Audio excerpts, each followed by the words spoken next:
Selamat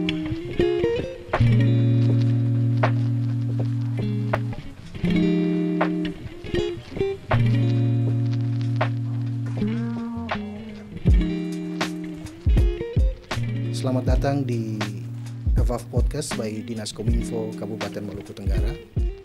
Hari ini kita punya tamu spesial dalam rangka memperingati Hari Kartini tahun 2023.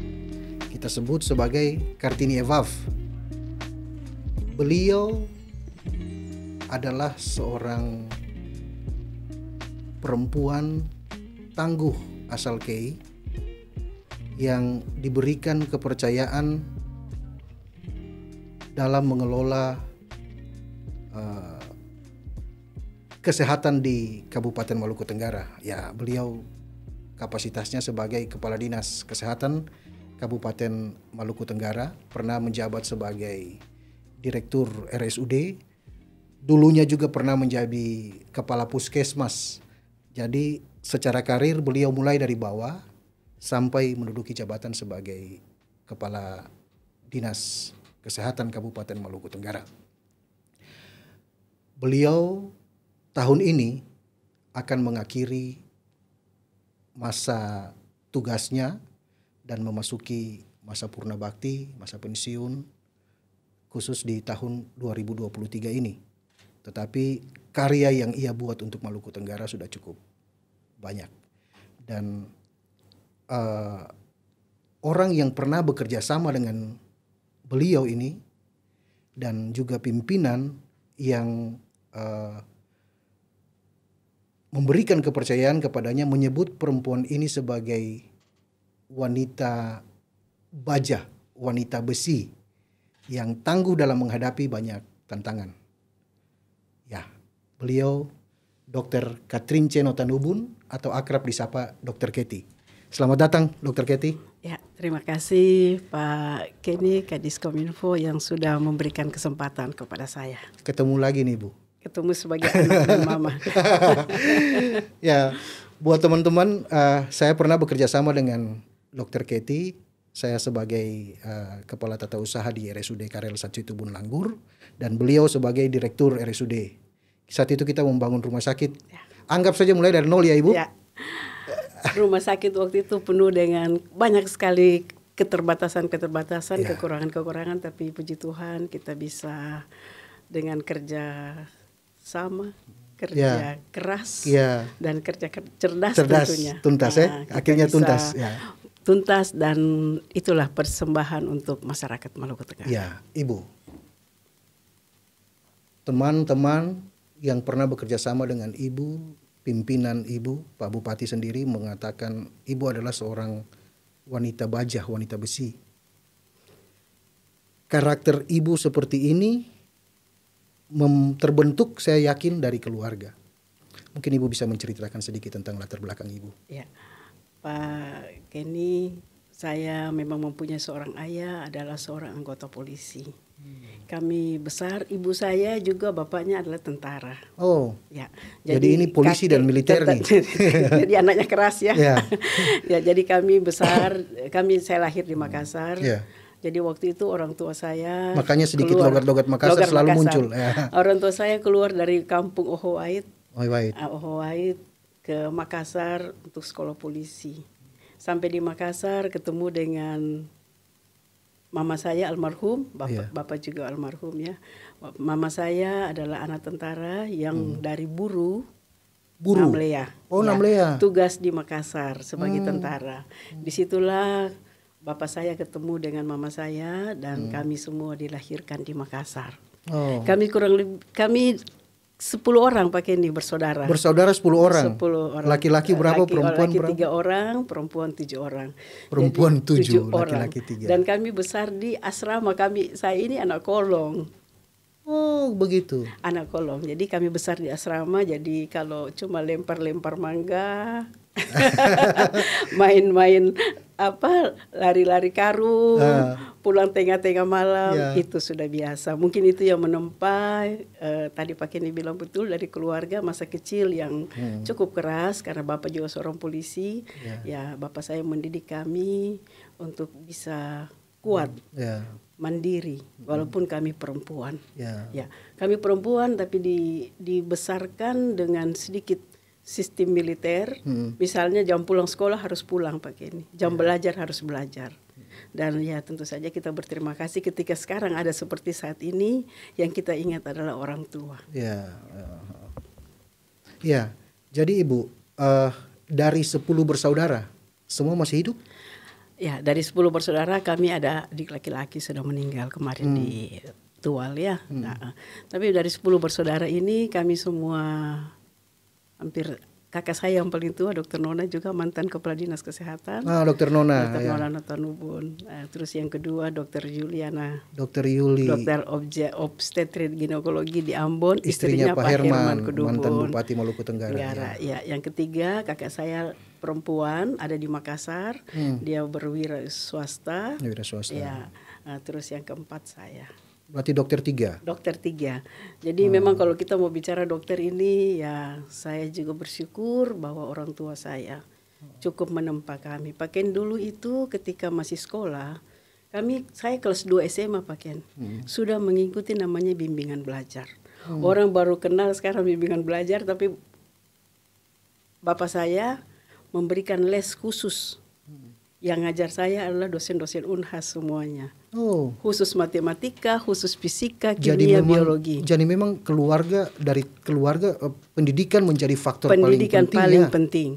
Jadi termasuk bapak saya begitu, walaupun dengan motor menggonceng kami untuk sekolah, beliau sangat perhatian untuk sekolah. Karena bapak saya waktu itu juga dengan pendidikan polisi yang rendah, ya. Jadi ketika Dr. Nona sudah lahir, bapak saya mengatakan ketika lihat anaknya, beliau sering cerita, saya ingin merubah nasib sehingga beliau bersekolah. Bapak saya sekolah, jadi sehingga beliau mendapatkan gelar sarjana ya. Ya, mereka belajar sarjana, jadi lagi jaga pos sambil baca buku, jaga anak. Ya, akhirnya bapak saya bisa mendapatkan perwira dan bapak saya sempat menjadi anggota DPRD 2 periode di Kota Makassar. Di Kota Makassar? Iya. Dari fraksi ABRI pada saat itu? Dari fraksi ABRI, jadi ketua fraksi ABRI 2 periode. Padahal pangkat bapak saya waktu itu hanya kapten polisi. Ada pangkat yang lebih tinggi tapi tidak diberikan kepercayaan. Tapi beliau yang menjadi ketua komisi.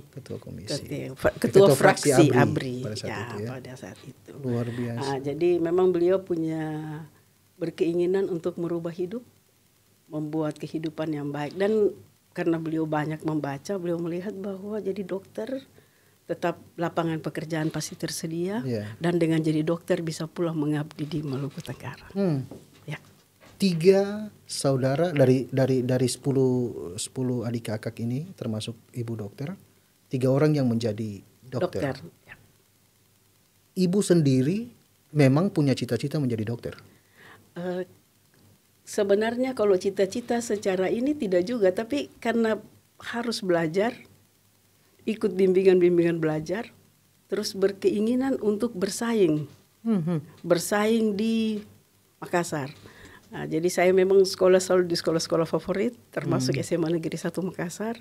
Ya, terus berawal dari sekolah dasar kami, sekolah Katolik pakai ini, sekolah dasar Santo Yosef Raja Wali di Jalan Raja Keleng. Ya, SMP-nya ada di SMP Negeri 1 Makassar, dan lanjutkan dengan SMA Negeri 1 Makassar. Nah, ketika mau masuk Universitas Hasanuddin, bapak saya cuma bilang, bapak ini secara ekonomi kami terbatas, ya, polisi, anak banyak, semua kuliah. Dokter Nona, Dokter Yul masih pendidikan dokter. Semua kuliah. 10 Semua kuliah. Bapak saya bilang begini, kalau bapak tidak mampu kasih sekolah di swasta, mahal. Jadi harus belajar, berjuang untuk bisa masuk Universitas Hasanuddin. Karena waktu itu SPP-nya sangat murah pakai ini, hanya Rp27.000. Kalau begitu semua, saya masih ingat saya berlima masuk Unhas sama-sama sementara kuliah, ada yang kakak saya dalam proses selesai. Ya, dengan keterbatasan orang tua saya, ya kita diajak untuk berjuang bagaimana merubah nasib kita ke depan. Saya selalu ingat juga kata Pak Bupati bahwa memang benar, tidak ada orang bisa merubah nasibnya kalau bukan kita sendiri yang merubahnya. Merubah nasib. Luar biasa. Keluarga memang sangat memperhatikan pendidikan dan masa depan anak-anak. 10 anak, bayangkan semua kuliah. Semua kuliah. Lalu kemudian 3 menjadi dokter. Ya. Luar biasa. Tidak gampang. Menjadi dokter juga pasti biayanya besar. Besar. Makanya Bapak ingin jangan lagi kuliah jauh-jauh di Jakarta atau di mana, yang tentu saja swasta yang pasti mahal. Kualitas kedokteran UNAS juga kan. Waktu itu kan kuliah dokter itu sesuatu yang sangat luar biasa, sangat mahal. Dan memang ketika kami kuliah, Bapak ingin bawa pulang ke kampung, ke Kei. Bapak saya ingin apapun anak-anak harus pulang mengabdi di tanah Kei. Dan Pak Kenny, kalau saya tidak salah bahwa kami adalah yang pertama dokter yang datang mengabdi. Ya, anak Kei yang datang mengabdi. Saya juga ini dengar ketika Pak siapa ya waktu itu di SMP Negeri 1, jadi merupakan juga motivasi untuk orang lain. Sama ketika karena kami hidup tadinya di asrama polisi. Jadi di asrama polisi saya bilang, ternyata anaknya bapak saya biasa dipanggil Pak Nota punya anak bisa jadi dokter. Berarti kami juga bisa. Itulah jadi motivasi orang lain untuk sekolah dokter. Dan memang benar. Teman-teman saya, teman satu angkatan saya ada 2, sekarang sudah ada 1 dokter spesialis dalam di Makassar, ada 1 spesialis saraf di Kalimantan, adalah teman-teman saya. Jadi kalau kami reuni, kami selalu ayo mari anak kolong, yang kita biasa kalau duduk-duduk tengah malam duduk di lantai, bermain kelereng bersama, ya inilah anak kolong yang kita tidak sangka juga kita bisa merubah. Pendidikan militer, pendidikan dengan orang tua berlatar belakang polisi, dan mama juga lahir dari orang tentara. Keras sekali ya? Keras sehingga kami harus disiplin. Jam makan, jam istirahat, jam bermain, semuanya sudah tertata, diatur dan harus les. Oh begitu. Padahal kalau kita saya itu kan lahir 6 tahun 63 Pak Kenny. 60 tahun yang lalu orang tua saya ya ketika saya SMA ya berarti tahun 80-an. Orang tua saya sudah kenal yang namanya les privat. Ya, tahun 80-an. Luar biasa ya. Oh, pernah dipukul oleh orang tua? Sering.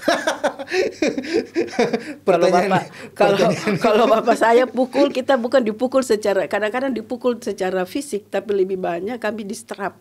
Dapat strap itu kami suruh angkat tangan, angkat kaki, berjam-jam berdiri. Itulah hukuman. Itulah hukuman bagi anak-anaknya yang tidak memperhatikan sekolahnya. Jadi mungkin itu yang membentuk ibu sehingga ibu keras. Ya? Saya keras. Saya pernah bersama-sama kan dengan ibu, ketong sama-sama di rumah sakit. Kita sama-sama di rumah sakit. Saya pernah merasakan bahwa memang ibu adalah sosok yang keras, tangguh, luar biasa.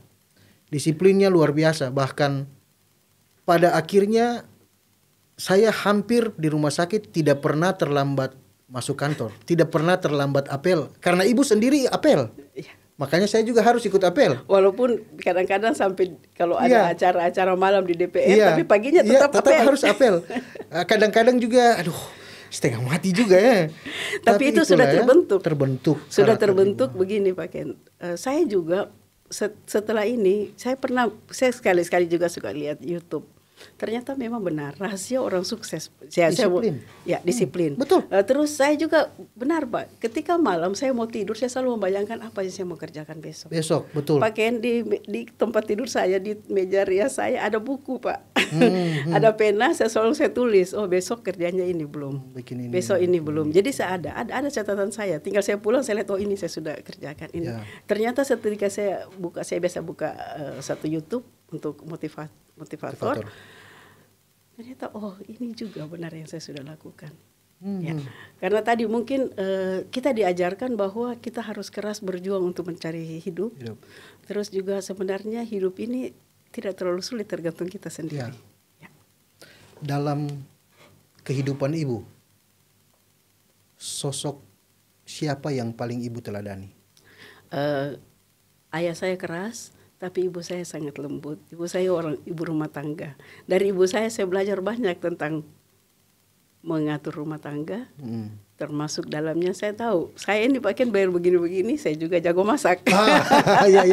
Karena ibu saya ya tidak jago-jago amat, tapi ya kalau ada acara-acara kami bisa masak, lah. Ya. Biasanya kalau Natal, Lebaran dulu. Kalau Lebaran bapak saya kan kita di KEI, bapak saya termasuk tokoh masyarakat KEI.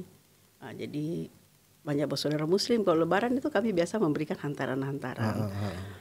Bapak biasa bilang, aduh bapak ini sudah mau dekat pensiun lagi. Biasanya kan kita kasihnya ayam. Ayam. Opor kan ayam? Mahal. Enggak, ayam hidup. Oh, ayam hidup? Ayam 10 ekor diantar ke keluarga-keluarga. Bapak pakai mobilnya ngantar ayam untuk dipakai. Di Makassar nih? Di Makassar. Untuk ke saudara-saudara, antar untuk mereka pakai untuk masak hari raya. Nah, mungkin itu salah satu bentuk silaturahmi. Toleransi. Terus bapak bilang lebih baik kita bikin ini ya.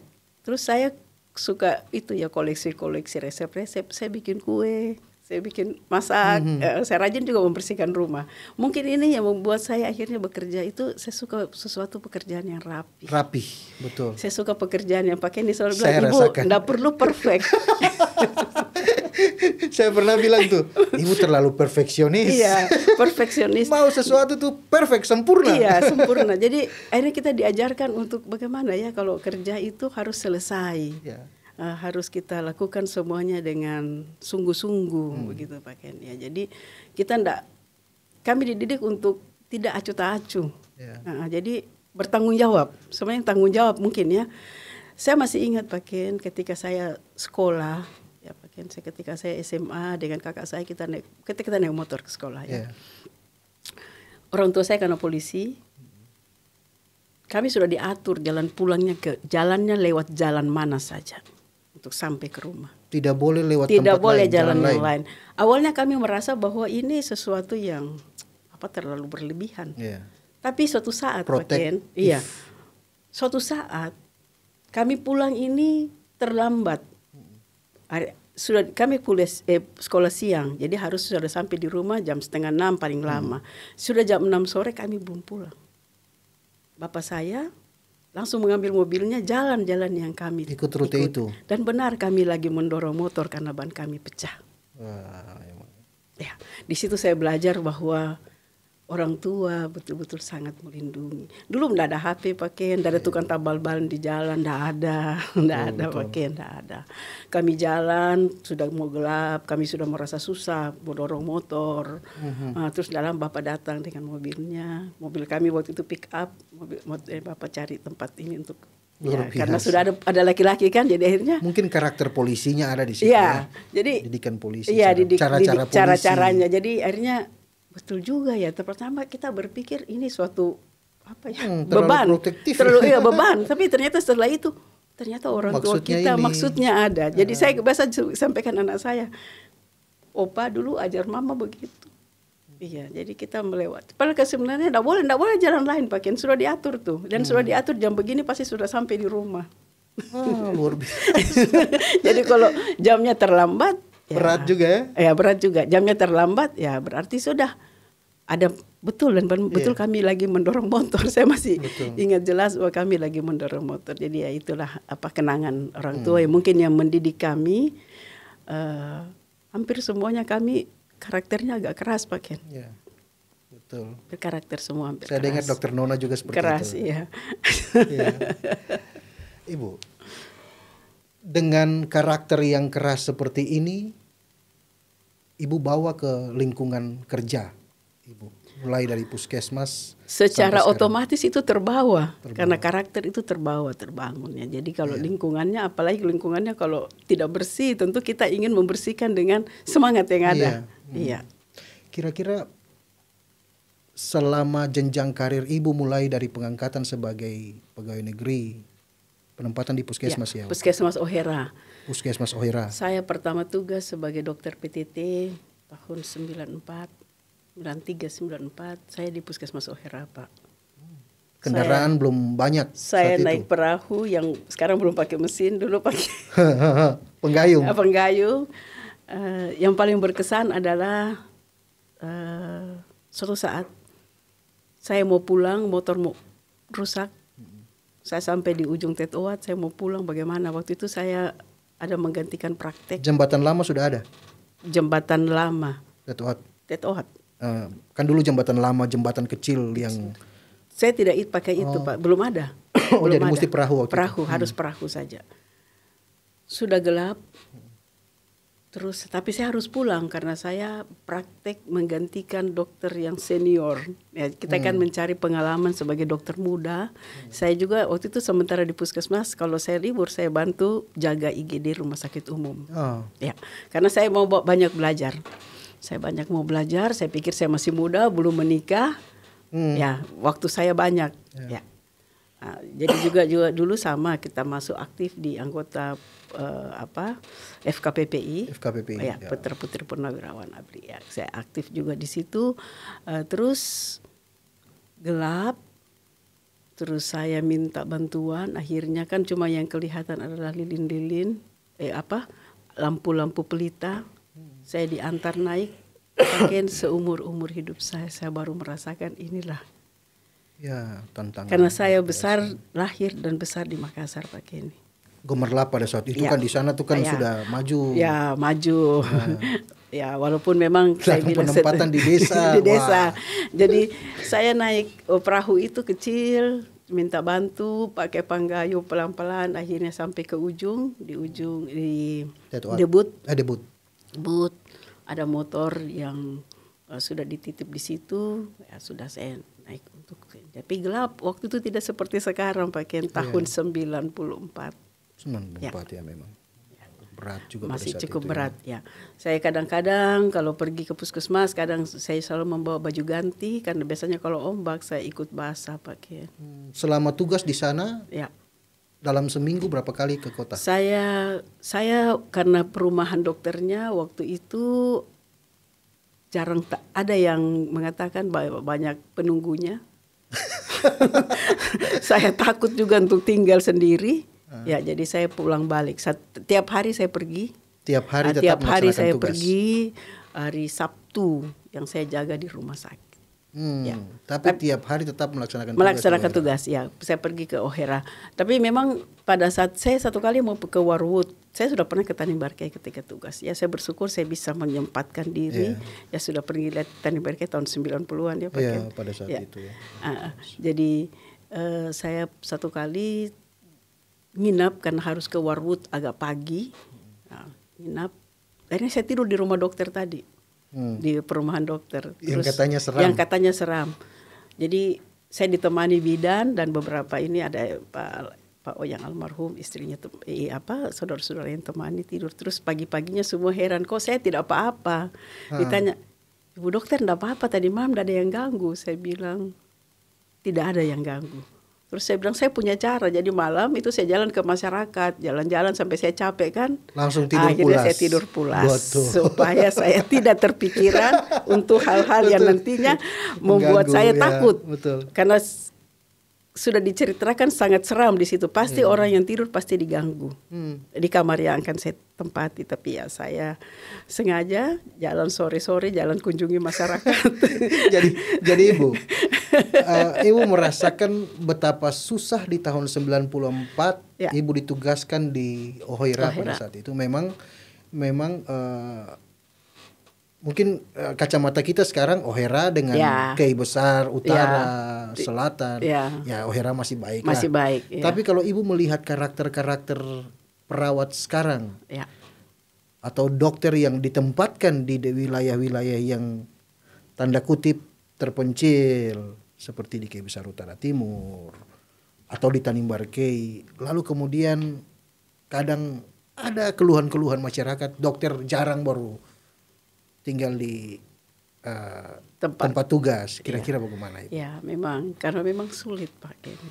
Apalagi sekarang anak-anak sekarang berbeda ya dengan anak-anak yang dulu. Kita memang dulu lahirnya memang kondisinya memang susah. Jadi mungkin kita gampang menyesuaikan terhadap kesusahan tersebut.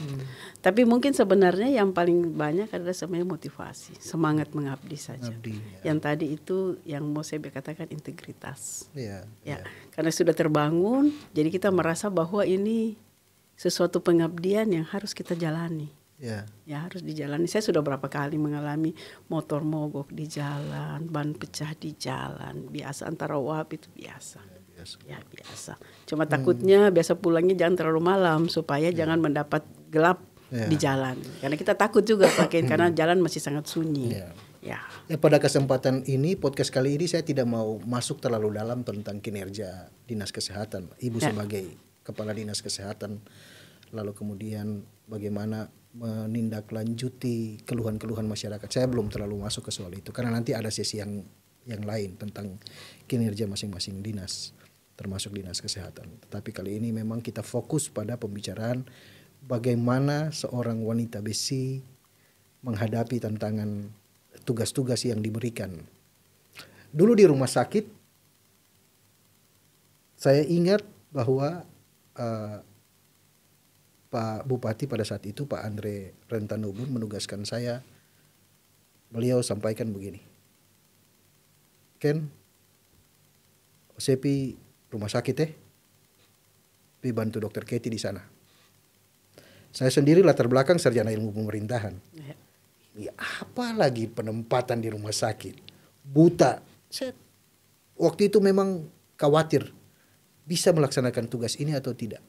Apalagi dibilang bahwa bantu Dokter Keti.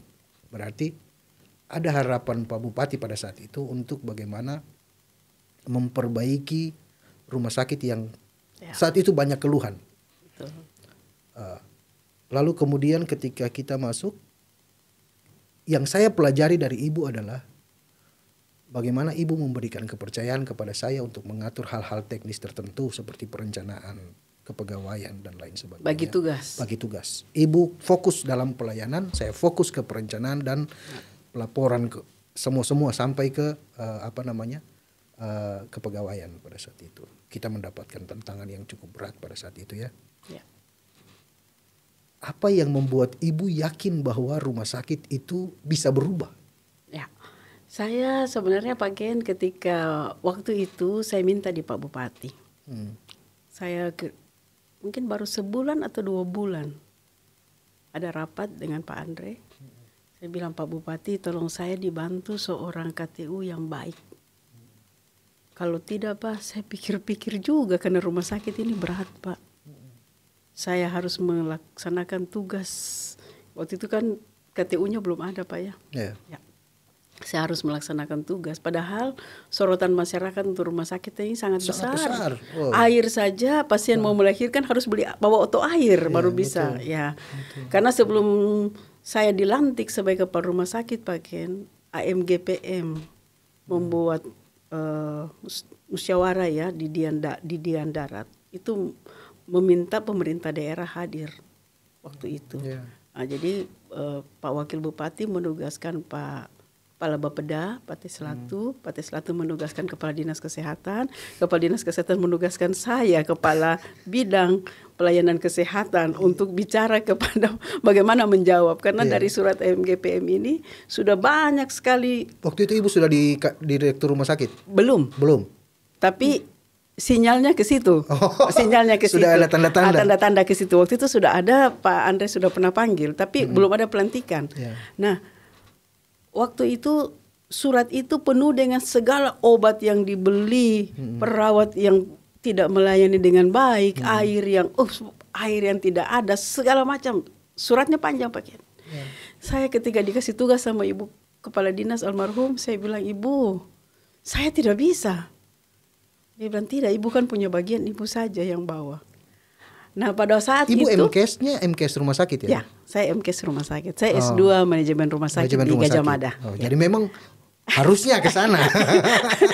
Jadi waktu itu saya pegang tugas ini ya sudahlah, karena saya kepala bidangnya, membawahi dalam uraian tugas saya juga melayani pelayanan rujukan rumah sakit.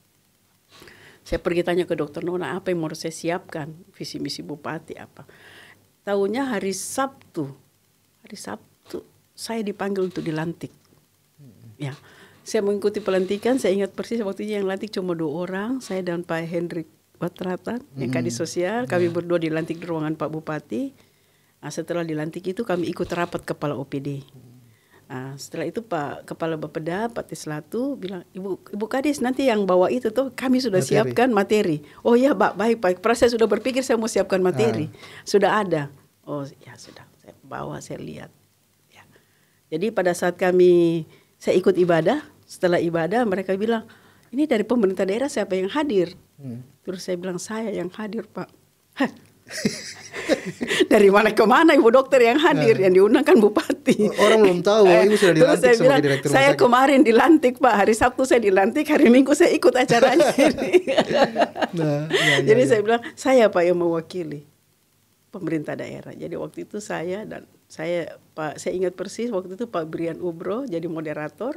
Saya hadir untuk eksekutif dan legislatifnya itu ada Pak Amir Umrah. Jadi ya sudah saya presentasi pemerintah daerah. Akhirnya tapi saya bersyukur sekali saya di waktu yang tepat Pak Ken. Iya. Waktu yang sangat tepat. Jadi luar biasa kalau Tuhan yang mengatur semua itu luar biasa indah Pak. Jadi waktu yang sangat tepat. Jadi ketika mereka melihat saya, bukan saya dibanjiri dengan pertanyaan, tapi saya diberikan masukan-masukan untuk memperbaiki rumah sakit. Yeah. Itulah. Jadi ketika itu hampir semua segi dikupas. Masalah obat, masalah air, masalah ini. Terus mereka semua tanya, apakah Ibu bisa atau tidak? Jawaban saya satu waktu itu. Saya bilang, saya punya komitmen dan saya butuh dukungan. Komitmen dan butuh dukungan. Dukungan untuk membuat saya merasa kepercayaan yang diberikan ini akan saya pelihara dengan baik. Yeah. Sama ketika saya di rumah sakit Pak Ken. Waktu itu Pak Ken belum masuk. Yeah. Ketika rapat pertama di rumah sakit, saya kumpul semua pegawai rumah sakit di lantai 2. Saya tahu ketika saya bertanya apa jadi masalah di sini, pasti ada yang takut berbicara. Saya cuma membagi kertas dan masing-masing dengan penanya, silahkan menulis apa yang harus disampaikan kepada saya. Dan luar biasa, saya kumpul satu amplop dan saya membaca semuanya. Mau yang baik dan buruk semua ada dalam kertas itu. Dari sisi internal rumah sakit ya? Dari internal rumah sakit. Jadi ada yang melaporkan yang ini, ada yang mengatakan yang ini harus dibenahi. Saya bilang, berikan kepada saya masukan sebagai, karena saya juga bingung sebenarnya, walaupun saya pendidikan S2. Saya juga bingung sama apa yang harus saya duluan kerjakan. Karena hampir semua sisi ini kayaknya harus diperbaiki. Ya, jadi kita lihat waktu itu kan orang menganggap pergi ke rumah sakit umum itu kita jadi pasti keluar mayat. Ya, betul. Kita pasti tidak akan sembuh. Betul. Pergi masuk ke rumah sakit tambah sakit. Tambah sakit. Orang menganggap rumah sakit itu yang kotor. Ya, pakai. Itu masyarakat punya ini untuk rumah sakit umum. Jadi saya pikir saya diberikan kepercayaan, ya. Jadi saya harus lakukan, tapi saya mau mulai dari mana? Yeah. Saya mau mulai dari mana? Walaupun saya punya ilmu pengetahuan itu. Ya. Jadi saya dilantik 2014 Pak Ken. Saya selesai dari S2 manajemen rumah sakit di 2023. 10 tahun ilmu saya ada, saya harus korek kembali, saya duduk belajar bagaimana. Tapi saya lebih banyak berpikir saya harus membangun manusianya dulu. Betul. Saya harus membangun manusianya. Saya komunikasi bagaimana, saya pikir kalau saya ini nanti ada yang malu bicara, takut bicara dan sebagainya. Saya ingat saya bagi kertas. Saya suruh semua tulis apa saja yang mau membangun, yang mau mengkritik, memberikan saya dukungan untuk support untuk saya. Masalah apa saja di rumah sakit ini, silahkan. Dan itulah jadi bekal saya Pak Ken. Jadi setelah saya ikut dari segi masyarakat, ya waktu itu AMGPM itu kan seluruh pendeta, seluruh masyarakat, semua tokoh pemuda hadir. Saya dapat dari masyarakat. Dan yang eksternal, dan saya dapat juga dari internal rumah sakit. Dan itu masih ada saya simpan Pak Ken. Di waktu-waktu tertentu saya buka laci saya baca mengenang lagi. Kembali. Saya baca Pak, apa yang saya belum penuhi harapan. Apa yang harus saya perbaiki dan apa yang belum saya kerjakan. Nah, kan di situ ada harapan. Ada yang bilang gaji kami sering terlambat. Ada yang macam-macam Pak Ken. Macam-macam. Nah, itu jadi saya sudah bisa petakan. Nah, terus Pak Ken ingat kita ingin merubah karakter. Terlalu banyak juga yang kita lakukan. Sampai saya panggil Pak Ken ini mungkin sudah ada atau belum, kita waktu itu ada motivator Pak Ken ada. Pak Rudi. Hai teman. Ya, hai teman, sukses. Ya. Waktu itu pemerintah daerah mengundang mereka di Bapeda. Terus saya mencoba untuk meminta untuk rumah sakit. Tapi saya langsung bilang, Pak, mohon maaf kami nggak punya anggaran. Pak Ken ingat yang kita berikan hanya sebingkai sertifikat. Iya, Tapi waktu itu juga luar biasa. cukup merubah Karakter. Mereka Betul. merasa bahwa betul pelayanan yang harus kita berikan kepada masyarakat adalah melalui hati. Iya. Dengan hati. Ya Pak Ken ya. Akhirnya rumah sakit bisa sekarang. Rumah sakit bisa seperti itu pelan-pelan dan memang perubahan terjadi. Banyak yang kita lakukan ya. Peningkatan kualitas pelayanan, perubahan-perubahan terjadi ditandai dengan semakin meningkatnya jumlah kunjungan. Kunjungan. Karena dulu tuh kan orang tidak mau masuk ke rumah sakit. Kalau sakit tidak mau masuk ke RSU. Tapi perlahan di tahun 2014, saya juga masuk 2014 bulan April lah Pak. Pak Ken lihat kunjungan dan pendapatan kita pendapatannya naik terus, meningkat terus. Ya memang keberhasilan bukan berarti lebih banyak pasien masuk itu berhasil, tidak. Tetapi bagaimana menyembuhkan semakin masyarakat percaya bahwa ini tempat yang mereka bisa yang tepat mendapatkan pelayanan kesehatan. Lalu kemudian rumah sakit berubah seperti sekarang. Lalu kemudian banyak hal-hal baru yang dilakukan, gedung-gedung diperbaiki. Semua karakter perawat dicoba untuk digenjot untuk perbaikan kualitasnya dan banyak hal yang saya kira Pak Ken kalau tadi itu di awal saya masih salut ingat kata-katanya Pak Bupati Pak Citahir bahwa kita bisa merubah nasib kita jika kita sendiri dan ada Tuhan di situ Pak Ken. Betul. Saya masih ingat ketika kita mendapatkan APBN perubahan. Pak Ken juga ada sama saya. Waktu itu saya ada di Ambon. Pak Andre perintah saya untuk langsung ke Jakarta.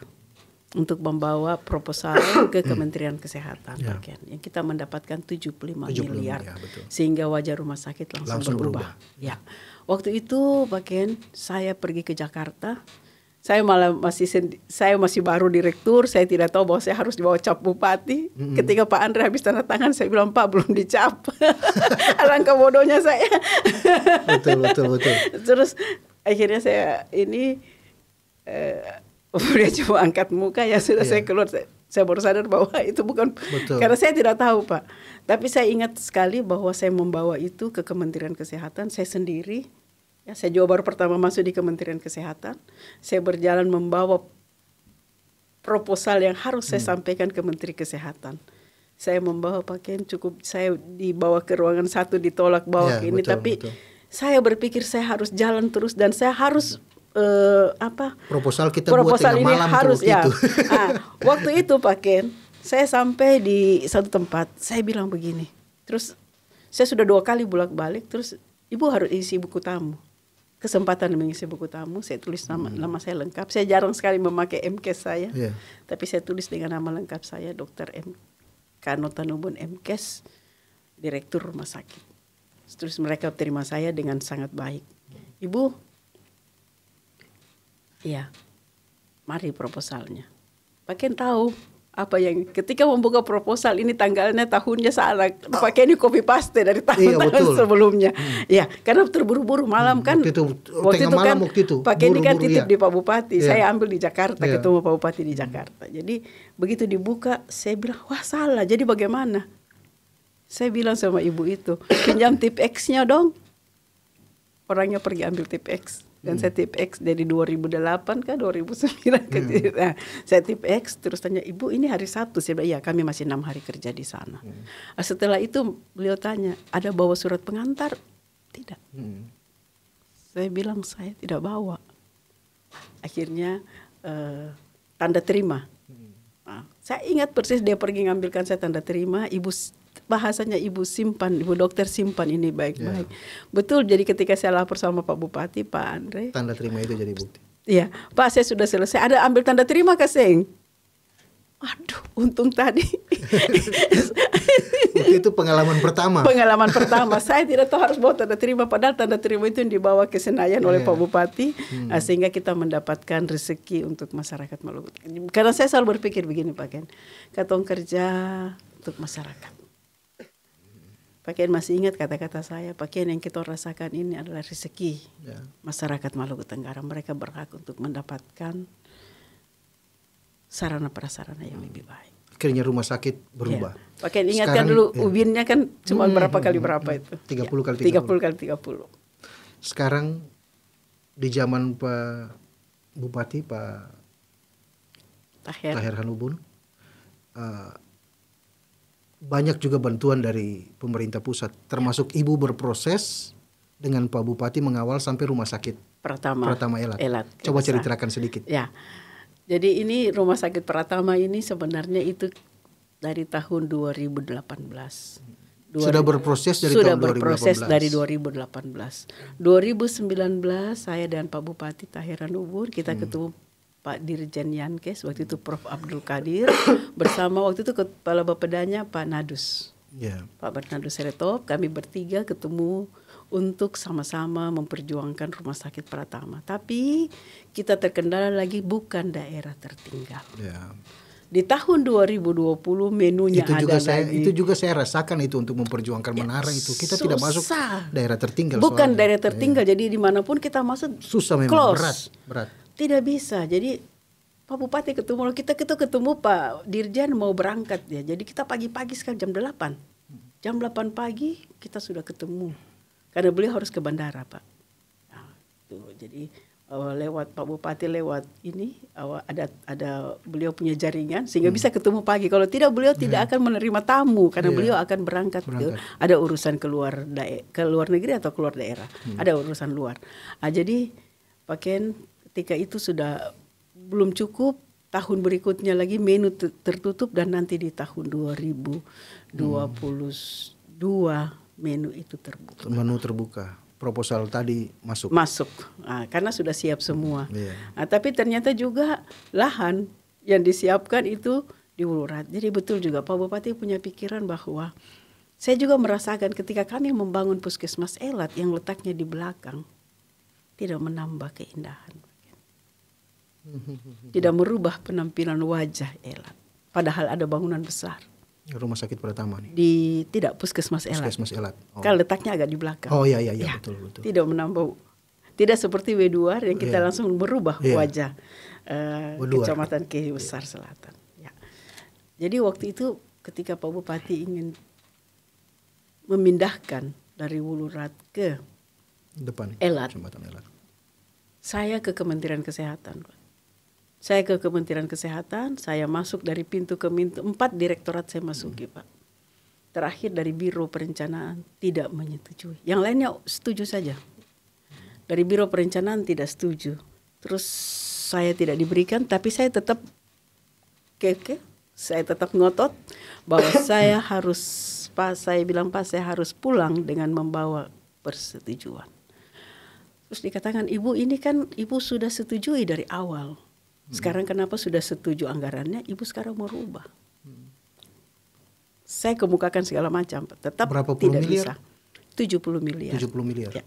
Terus saya tetap ngotot. Terus dia bilang kalau begitu ini kebijakan pimpinan. Terus saya tanya, kalau kebijakan pimpinan apa yang harus saya lakukan?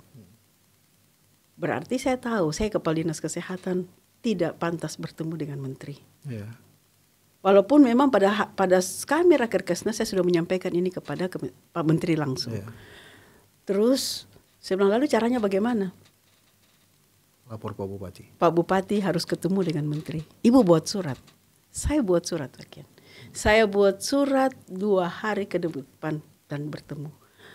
Ada Pak Bupati bertemu dengan Pak Menteri. Pak Menteri diwakilkan oleh Pak Sekjen. Oh, Sekjen. Ya. Jadi waktu itu saya minta tolong teman, ada teman dokter, staf khusus Pak Menteri. Dia bilang begini, Dokter Keti, tidak pernah ada orang mau ketemu itu suratnya ini hari besok mau ketemu. Ya iyalah. Paling tidak 1 minggu. Menteri ini jadwalnya sangat padat. Ya iyalah. Saya bilang sudah karena ini juga mendesak. Tadi pakaian rezeki masyarakat itu. Iya.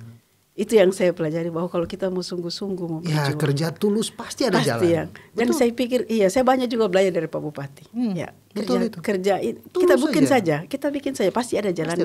Dan ini luar biasa Pak Ken. Saya siang itu masih karena sudah jam kita keluar dari pagi sampai sore. Terus kita singgah makan di kantin karena sudah lapar, kantin kesehatan. Terus saya langsung di WA dengan protokoler menteri.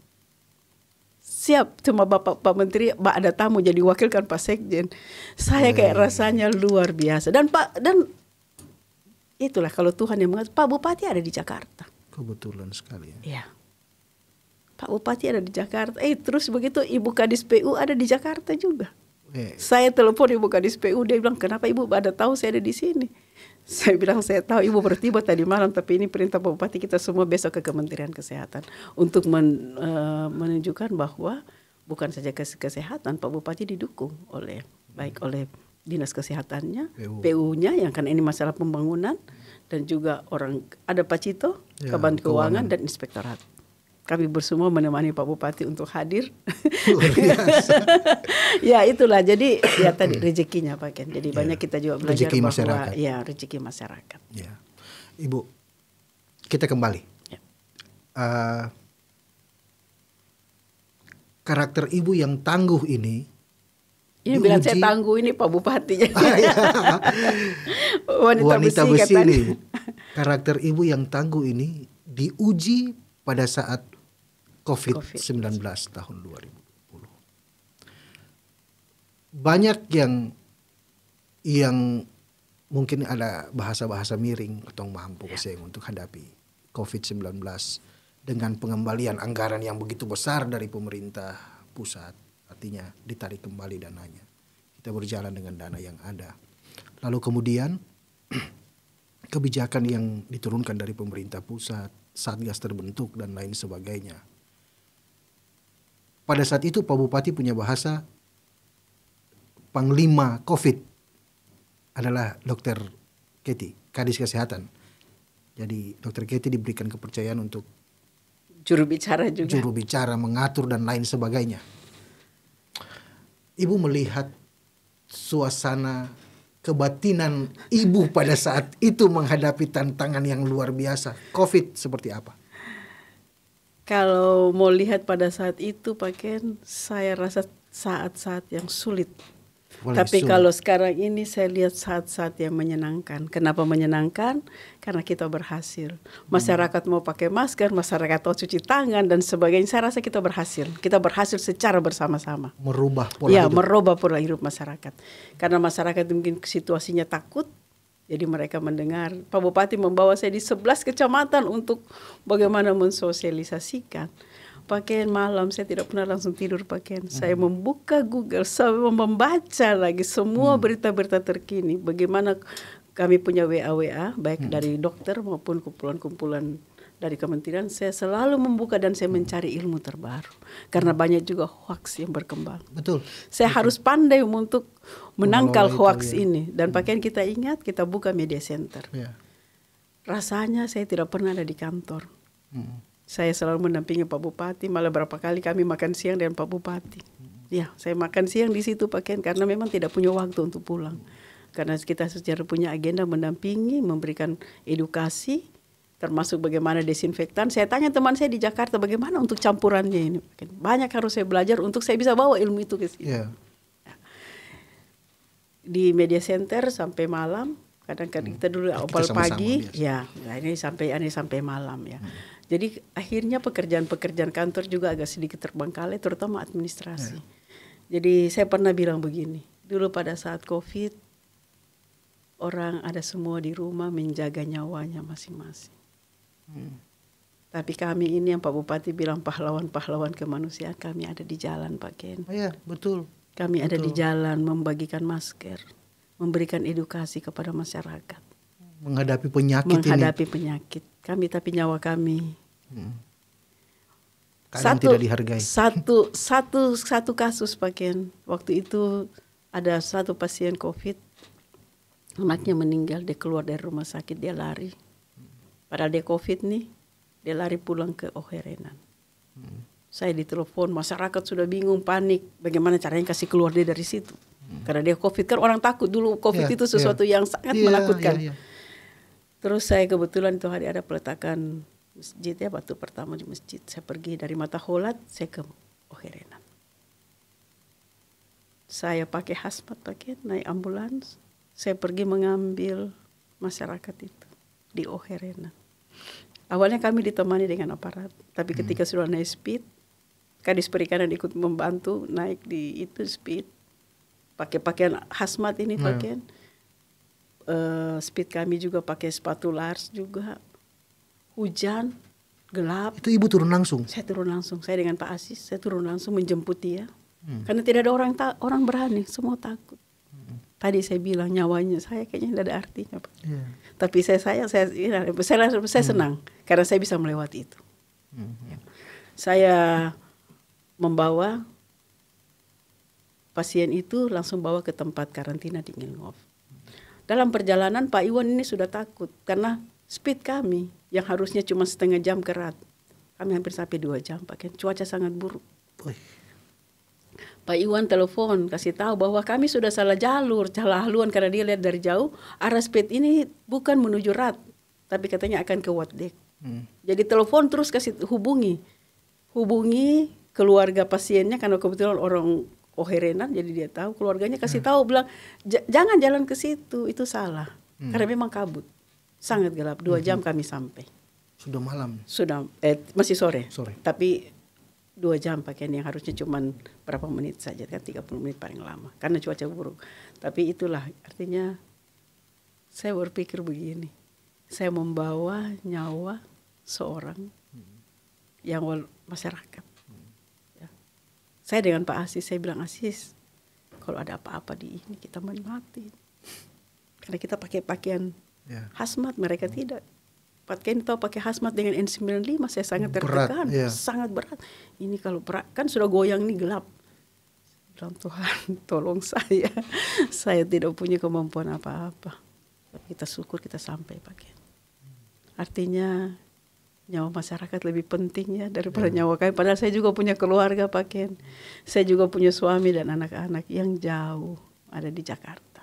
Yang jauh ada di Jakarta. Jauh di Jakarta. Dan saya dengar pada saat COVID-19 Bapak suami dari Ibu juga kena COVID. Kena COVID. Jadi waktu itu suami saya akan menemani suami saya di Jakarta di Dirjen Tangkap Kementerian Kesehatan, Kementerian Perikanan Kelautan, waktu itu masih Direktur Pelabuhan.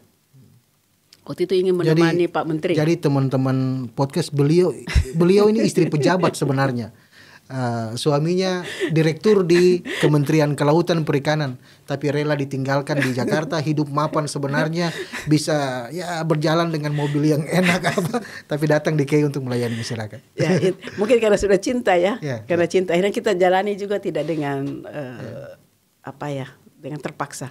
Jadi waktu itu suami saya ingin mendampingi, bukan ditugaskan untuk mendampingi Menteri Perikanan waktu itu Pak Edi ke Ambon, ke Maluku untuk kunjungan tugas.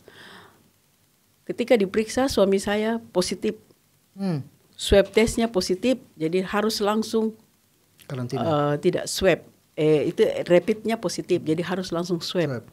Diantarlah di kantor di Rumah Sakit Gatot Subroto. Suami saya telepon saya, "Ma, saya positif." Hah, bagaimana? Kenapa? Saya bilang, memang kan tadi malam dari Bandung, kenapa langsung pergi periksa?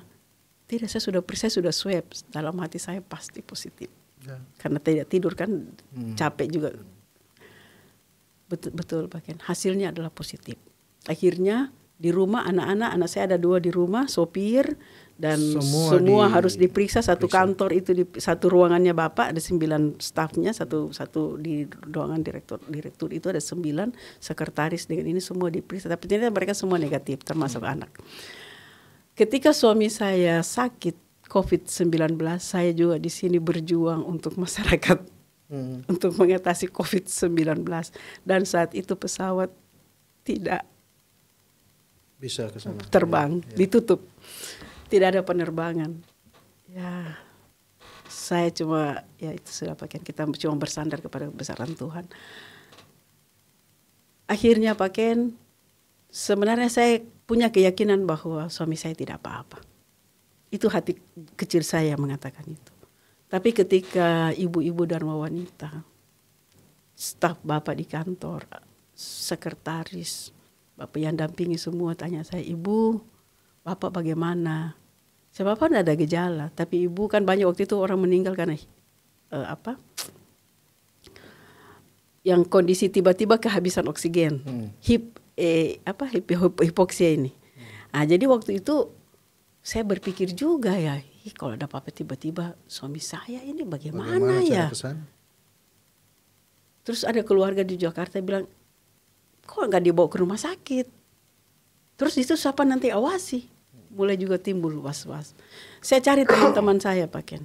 Akhirnya saya dapat teman saya di Rumah Sakit Persahabatan, Dr. Poni.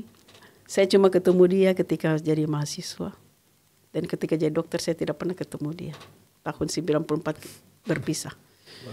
Baru dihubungi. Saya telepon, dia bilang, Keti kan kita saudara. Bagian Tuhan membalas di tempat yang lain. Bilang sopir, sebelum ada sopir. Sopir antar, Bapak punya KTP dan hasil swab, saya kasih obat dari sini. Jadi pergi ke Persahabatan, dikasih obat. Saya dikirimkan obat-obatan, vitamin sama teman saya pakai. Langsung di gosen, saya tinggal terima di rumah. Dengan aturan pakai, saya tinggal membeli suami saya pulse oximeter, termometer, saya pantau dari. Tapi sebenarnya saat itu saat yang sangat berat bagi saya. Saya tetap menampingi Pak Bupati. Pak Bupati juga saya tidak kasih suami saya sakit. Tapi ada keyakinan di hati Pak bahwa ketika saya membantu masyarakat, pasti Tuhan memperhitungkan. Itu keyakinan saya Pak. Sadarkah Ibu, mungkin bagi sebagian laki-laki menganggap Ibu bukan istri yang baik. Lebih mementingkan pekerjaan dibandingkan dengan keluarga. Ya itulah suami saya juga hebat Pak. Jadi ketika itu sampai teman saya menawarkan, kalau saya mau swab kontrol, jangan ribut-ribut di Jakarta kalau COVID, kan kita akan diusir oleh tetangga. Ya saya bilang tinggal di rumah saja, tidak usah keluar, berjemur. Ya. Memang tanpa gejala, tapi ya memang positif. Ya. Sampai teman saya memberikan dokter untuk datang periksa swab di rumah saya. Jadi pada saat ibu dihadapkan dengan situasi yang sulit. Situasi Maluku Tenggara yang waktu itu mencekam. Boleh dibilang mencekam. Karena Agustus itu Pak 2020. Ya, betul, isu beredar sana kemari yang memang berat pada saat itu. Saya juga termasuk dalam tim COVID. Dan untuk penanganannya tidak biasa-biasa saja, harus luar biasa. Dan ini kita tidak pelajari dulu waktu masih kuliah, tidak pernah lihat yang kayak begini Pak. Iya, betul. Lalu kemudian dihadapkan juga dengan keluarga Bapak yang sementara sakit. Jadi memang Ibu begitu kuat menghadapi tantangan itu. Tidak sembarang orang bisa, kalau menurut saya. Kalau menurut saya, apalagi perempuan ya yang punya. Harusnya perempuan lemah ya. Harusnya kan begitu. Harus lebih ingat. Tetapi ibu sosok yang berbeda. Makanya memang pantas kalau misalnya saya sendiri, Pak Bupati atau orang-orang lain di sana yang pernah bekerja dengan ibu mengatakan ibu perempuan atau wanita besi, wanita baja. Karena memang menghadapi tantangan seperti itu tidak mudah. Kalau menurut saya tidak mudah. Saya juga bisa begitu karena saya lihat Pak Bupati semangat Pak. Beliau juga punya keinginan untuk kita terus kerja. Jadi akhirnya saya juga terbangun untuk terus kerja.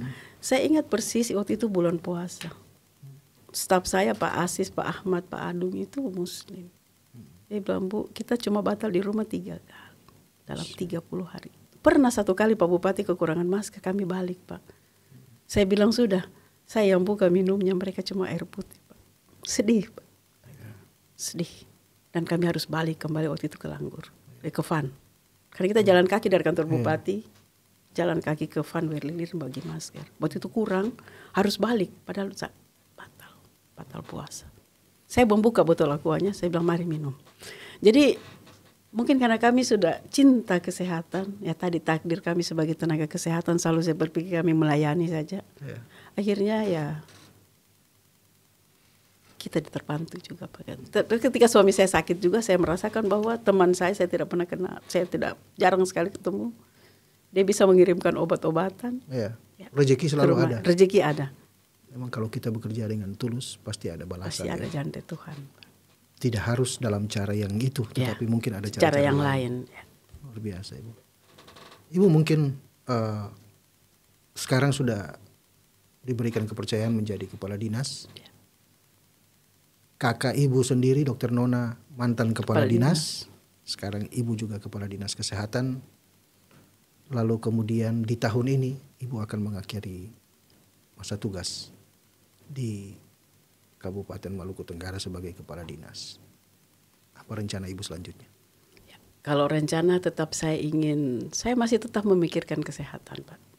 Ya. Tentu saya akan balik ke profesi saya sebagai seorang dokter yang kita tetap melihat masalah kesehatan.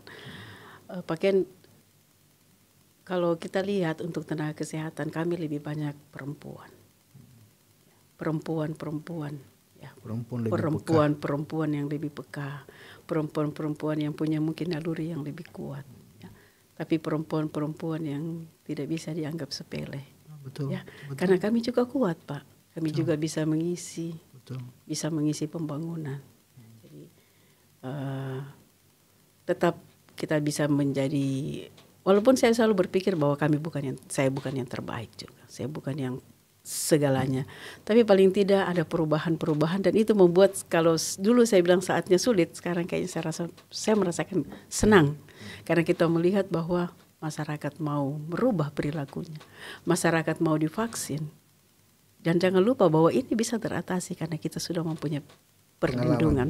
Perlindungan diri. Perlindungan imunitas. Salah satunya melalui vaksinasi. Ya. Terima kasih banyak Ibu. Sudah menjadi sosok yang membawa Maluku Tenggara lebih baik di bidang kesehatan. Merubah rumah sakit andalan kita, rumah sakit daerah kita, RSUD Karel Sacitubun Langgur. Sebenarnya bukan saya yang merubah, tapi banyak yang bekerja mendukung. Ya, tadi kerjasama, kerja keras, kerjasama, kerja keras, dan kerja cerdas, serta jangan satu, kerja ikhlas, Pak. Ya. Saya lihat Steve Jobs. Ya. Steve Jobs, inovasi membedakan antara pemimpin dan pengikut, dan Ibu adalah seorang pemimpin. Ibu membuat inovasi-inovasi dalam pelayanan di rumah sakit sehingga rumah sakit dia menjadi berbeda. Sekarang di Dinas Kesehatan, dan kita masih menanti berdirinya Rumah Sakit Pratama di Elat yang Ibu dan Pak Bupati serta beberapa orang yang lainnya memperjuangkan sehingga rumah sakit ini bisa ada untuk melayani masyarakat di Elat. Kita menantikan itu. Tanda mata. Ya, tanda mata dari Ibu. Pengabdian terakhir. Sebagai Kadis Kesehatan. Ibu, terima kasih banyak. Terima kasih Pak Ken. Terima kasih juga Ibu sudah bersedia hadir di EVAF Podcast, dan tolong sampaikan juga ke keluarga hormat saya, hormat kami pemerintah Kabupaten Maluku Tenggara kepada keluarga yang selama Ibu bertugas di Maluku Tenggara mereka dikorbankan karena Ibu lebih banyak memikirkan tentang masyarakat, tentang kesehatan, sehingga ada hal-hal yang memang secara prinsipil bagi orang lain itu, tapi bagi Ibu berbuat baik, melayani itu mungkin yang utama. Ya.